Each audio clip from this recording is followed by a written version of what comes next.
سرخط خبرها: هشدار جدی ایران به شناورهای فرامنطقه‌ای. خلیج فارس ناوهای هواپیما را هدف می‌گیرد. هشدار اسرائیل: جمهوری اسلامی چیزی برای از دست دادن ندارد، حتما جنگ را انتخاب می‌کند. تهدید پوتین علیه آمریکا: هیچ امتیازی نمی‌دهیم، خط قرمز ما را رد نکنید، پاسخ ما حمله به ایران خواهد بود. و هشدار جدی اردوغان به آمریکا.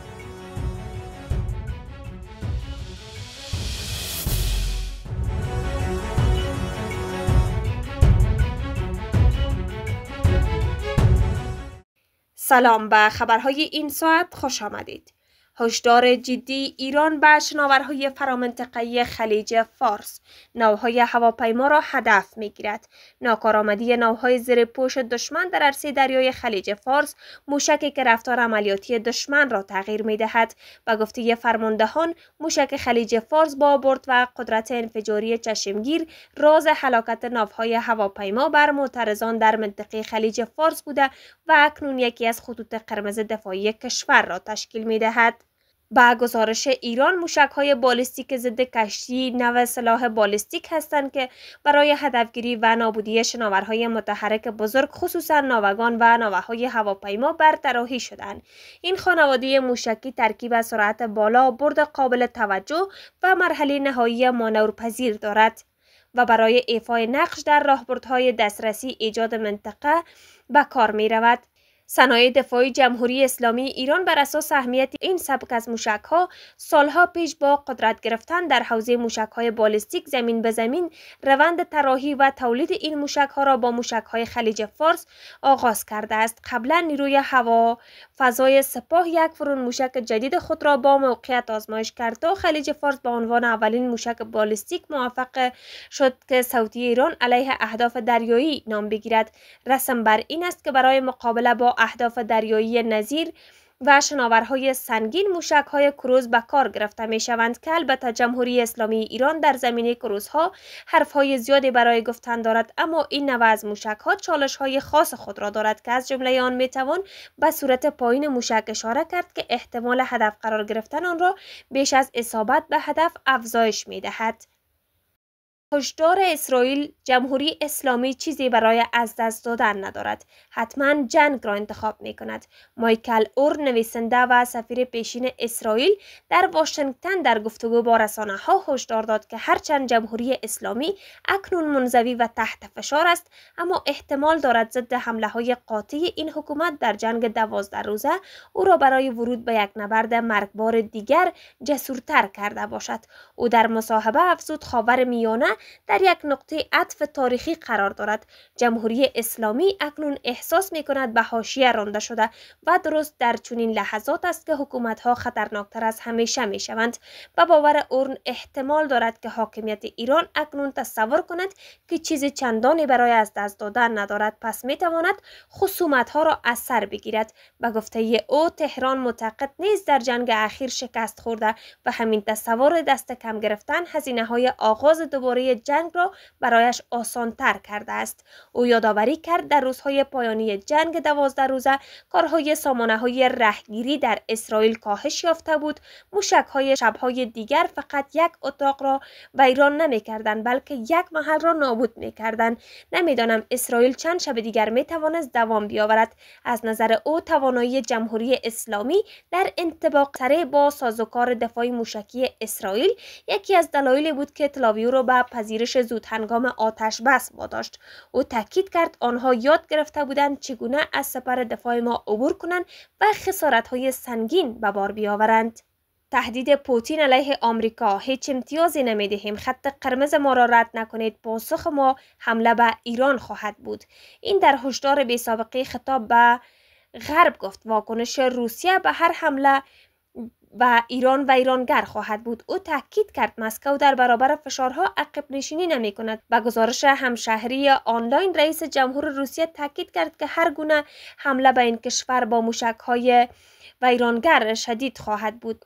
ولادیمیر پوتین رئیس جمهور روسیه در سخنان دیروز خود تاکید کرد تحریم‌ها علیه کشور ما خطرناک بوده و پیامدهایی دارد، اما تاکید داریم که این تحریم‌ها بر اقتصاد کشور ما تاثیر نخواهد داشت.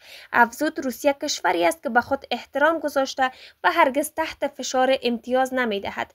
پوتین تصریح کرد اگر حملات علیه کشور ما با موشک‌های تامهاک انجام شود واکنش ما شدید خواهد بود. مجهز کردن اوکراین به این موشک‌ها یک اقدام تنش‌زا خواهد بود و ای بیان کرد ما به هر گونه حمله علیه کشور ما به شدت جدی و سخت خواهد بود.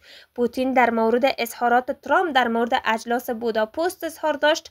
ترامپ در آخرین مکالمه با پیشنهاد برگزاری اجلاس در بوداپست را داد، اما شرکت در یک اجلاس بدون آمادگی اشتباه خواهد بود.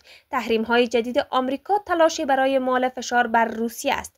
نشست با ترامپ به آمادگی نیاز دارد و ما خواهان تداوم گفتگوها هستیم. هشدار جدی اردوغان به آمریکا. رجب طیب اردوغان رئیس جمهور ترکیه اعلام کرده که ایالات متحده و سایر کشورها باید اقدامات بیشتری را برای تحت فشار قرار دادن اسرائیل جهت توقف نقض توافقاتش پس در غزه انجام دهند. اردوغان روز جمعه 24 اکتبر پیشنهاد استفاده احتمالی از تحریم‌ها یا توقف فروش سلاح به اسرائیل را مطرح کرده است.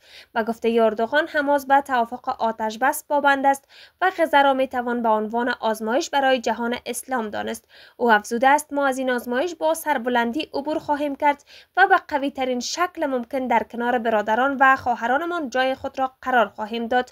گفت رئیس جمهور ترکیه همچنان تاکید کرد که کشورش آماده است از گروه ویژه برنامه‌ریزی شده غزه به هر طریقی که لازم باشد حمایت کند.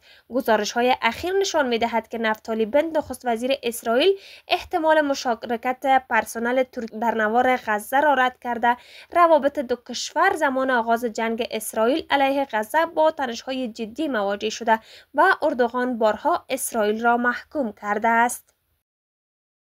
بمباران ونزوئلا آمریکا بزرگترین نوع هواپیما بر جهان را اعزام کرد. هشدار کشور همسایه و پاسخ ما بر دولت دونالد ترامپ.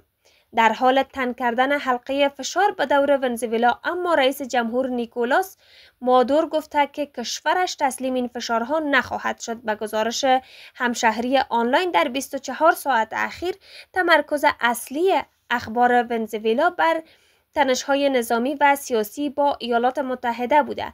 دولت رئیس جمهور آمریکا دونالد ترامپ به بهانه آنچه مبارزه با کارتل‌های مواد مخدر خوانده شده در حال تجدید فشارها بر دولت نیکولاس. تحولات در چند روز گذشته به سمت پیش رفتند که احتمال درگیری مستقیم نظامی افزایش پیدا کرده است. در ادامه خلاصه ای از مهمترین رویدادهای در 24 ساعت گذشته در ونزوئلا به وقوع پیوستند و شبکه خبری CNN شامگاه جمعه گزارش داد دونالد ترامپ در حال بررسی برنامه‌های برای حمله به برخی اهداف در داخل ونزوئلا است و شبکه خبری CNN دیروز جمعه گزارش داد دونالد ترامپ در حال بررسی برنامه برای حمله به برخی اهداف در داخل ونزوئلا است. CNN به نقل از منابع آگاه گزارش داد دونالد ترامپ رئیس جمهور آمریکا در حال بررسی طرح‌های برای هدف قرار دادن تأسیسات تولید کوکائین و مسیرهای قاچاق مواد مخدر در داخل ونزوئلا است. دولت دونالد ترامپ در هفته‌های گذشته مدعی شده بود که عملیات گسترده‌ای را برای مبارزه با کارتل‌های مواد مخدر در نزدیکی سواحل ونزوئلا آغاز کرده، اما کاراکاس و بسیاری از تحلیلگران در داخل آمریکا معتقدند که هدف واشنگتن افزایش فشار نظامی بر دولت ونزوئلا است. این بود خبرهای این ساعت. تا ساعت خبری دیگر خدا نگهدار.